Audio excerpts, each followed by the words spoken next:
Hey guys, welcome back to the channel. I hope everyone is doing okay. Sorry if my voice sounds a little weird. It's a very exciting day in the markets today. Depending on your point of view, like today I was able to grab a lot of stuff on sale. So hopefully some of you guys were able to do so as well. Um, I mean, this was really good for me. Unfortunately, not everybody's gonna benefit. Defiance right now looks a little wobbly. Recently, they delisted their Trez product, and then they had to do like the 1-for-3 reverse stock split. So in terms of optics, for me, looks kind of bad. But then like Roundhill, they're ready to take advantage. They look like they're gonna KO Defiance with these two new funds. And just as a matter of disclosure, I still have my high yield allocation, and I've already started buying the dip. This is just my guess, of course. I think this is just a correction. It might feel bad for some of you, especially if you're young. You're not used to this type of volatility, but for me, I've seen this before, so I'm not too worried. And in fact, like I think things will actually get better as the year progresses. I mean, it's still August, so I mean, we still have a few months to go for the end of the year. So I think we should see a nice rebound. Roundhill filed for two interesting funds on August 1st. And it looks like this is very interesting because I thought they were going to do like, the 60-day after filing and all that kind of stuff, but they wanted this filing to be effective immediately. So I'm hoping we'll see these guys soon. But as of the close on August 5th, I haven't seen anything on the website yet. So maybe hopefully this week. So this is very exciting for me. So they have like two things going on. So one, they have XPAY, and the second one is SPAY. So the XPAY one is they're trying to do like a 20% like targeted return, and the SPAY, S is in Sam, they're trying to do like a 10% targeted return. So so this is kind of similar to what the finders are trying to do with SPYT and triple QT, but they're doing like a interesting twist on this. So well, first, like the expense ratio is excellent. This is like 49 basis points, so it's almost like half of what whatever Defiance is charging. So right off the bat, I think Defiance, they have some work to do. And this is very like the strategy to me is interesting. Like first of all, they're actually acknowledging like the return of capital that a lot of folks are worried about. Like myself included. Then trying to do like an annual distribution rate. So this is gonna be like depending on like the fund, it's either gonna be 10% or 20%.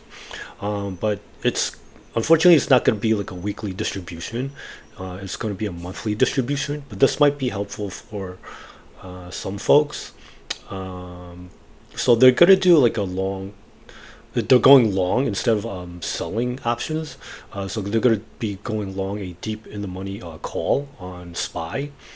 Right now, to me, this is kind of like an uncertain outcome. But so I'm really interested to see like how they'll be able to pull this off. And also like they're also like in the if you go through like the prospectus, or like the filing, they're going to try to maximize like the amount of distribution in the form of like the return of capital, and they're actually trying to target like the 100% return of capital. So that's going to be again, I want to see how this plays out. But this is very exciting because one, it's a new strategy.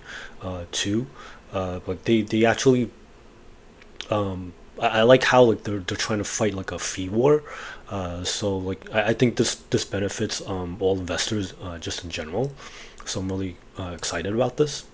And they're actually trying to kick Defiance while they're down. I don't know if they tried to do this intentionally. I think it's just maybe coincidence, but like the timing of this is just like I kind of feel bad for Defiance. I mean they started like the whole zero DTE movement, like in terms of like the funds, but then like Roundhill added like their spin on it with their like the weekly distributions, and I think they have like a well, I mean, so far they have a better strategy in my opinion, and now they're going after like the target funds too. So this is I mean, it's looking kind of rough for like Defiance.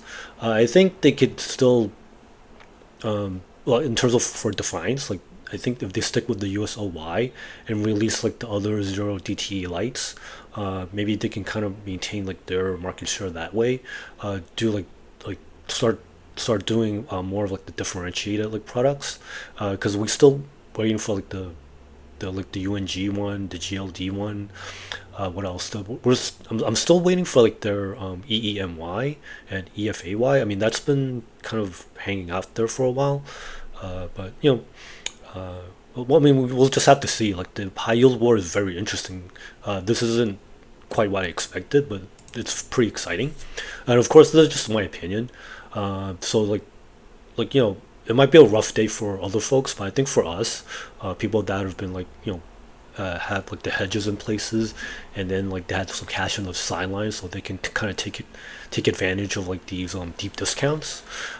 So it was pretty exciting for me. Obviously, of course, like please stay on top of your investments and your hedges. If you like this type of content, please consider giving us a like and a subscribe. Super thanks, I greatly appreciate it. So thank you for watching. I hope people make some good money out there.